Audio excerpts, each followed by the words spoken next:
Assalamualaikum warahmatullahi wabarakatuh. Saya Pratiwi Amalia Putri, mahasiswi IAIN Pontianak, Prodi Pendidikan Agama Islam semester 3 kelas F. Di kesempatan video kali ini saya akan menjelaskan materi pada subtema kasih sayang Nabi Muhammad SAW dan menjelaskan rencana pelaksanaan pembelajaran telah saya buat pada satu halaman. Berikut cuplikannya. Nah, ini merupakan rencana pelaksanaan pembelajaran atau RPP pada kelas 1 semester ganjil, mata pelajaran Pendidikan Agama Islam dan Budi Pekerti dengan mengambil materi pokok kasih sayang Nabi Muhammad SAW. Di sini beralokasi waktu dengan 1 kali 15 menit. Berikut yang di bawahnya adalah kompetensi inti. Nah, kompetensi inti ini ada 4. Dari yang pertama, KI1 itu merupakan sikap spiritual, yaitu guru harus mampu mengarahkan peserta didiknya agar senantiasa menjadi individu yang dekat dengan ajaran agama. Yang kedua, KI2 itu merupakan sikap sosial. Jadi di sini adalah agar peserta didik bisa selalu menjaga hubungan baik antar sesama. Yang ketiga, pengetahuan. Dimensi pengetahuan yaitu yang pertama adalah pengetahuan secara faktual, pengetahuan secara konseptual, pengetahuan secara prosedural, dan pengetahuan secara metakognitif. Dan yang keempat merupakan keterampilan. Nah, di keterampilan ini untuk mengukur tingkat keterampilan peserta didik melalui kegiatan seperti mengamati, menanya, mencoba, menalar, menyaji, dan mencipta. Selanjutnya B, kompetensi dasar. Nah, kompetensi dasar ini merupakan turunan yang lebih spesifik dari kompetensi inti. Kompetensi dasar pada materi kasih sayang Nabi Muhammad SAW itu yang pertama adalah meyakini kebenaran kisah Nabi Muhammad SAW. Yang kedua, menunjukkan sikap jujur dan kasih sayang sebagai implementasi dari pemahaman kisah keteladanan Nabi Muhammad SAW. Yang ketiga, memahami kisah keteladanan Nabi Muhammad SAW. Dan yang keempat, menceritakan kisah keteladanan Nabi Muhammad SAW. Dan yang C, itu merupakan indikator pencapaian kompetensi. Nah, dari indikator pencapaian kompetensi ini terdapat tujuannya.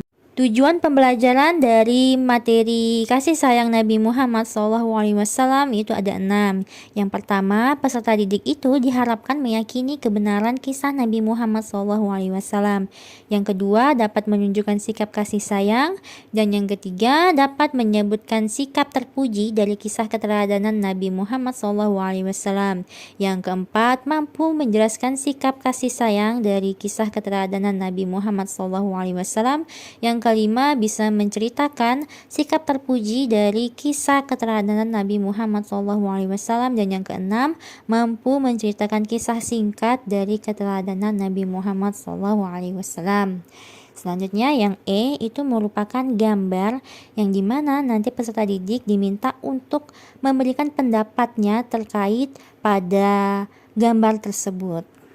Pada bagian B yaitu pelaksanaan atau kegiatan pembelajaran, ini terdapat 3 bagian. Yang pertama yaitu pendahuluan, yang kedua kegiatan inti, dan yang ketiga penutup.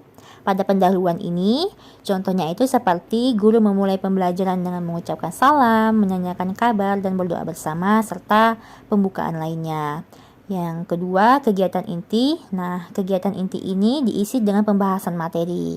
Misalnya pada RPP ini kan membahas materi kasih sayang Nabi Muhammad SAW.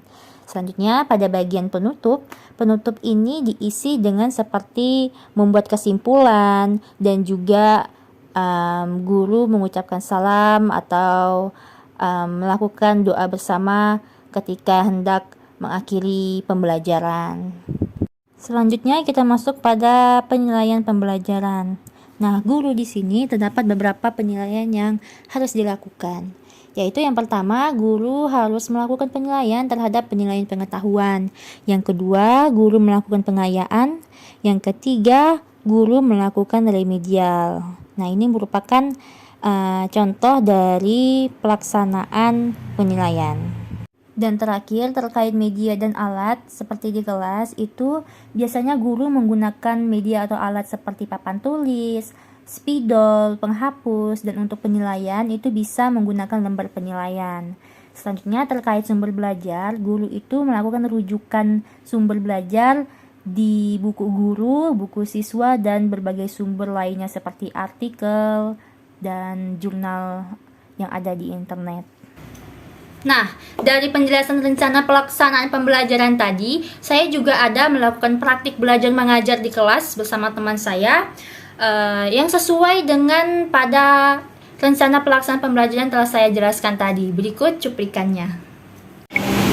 Assalamualaikum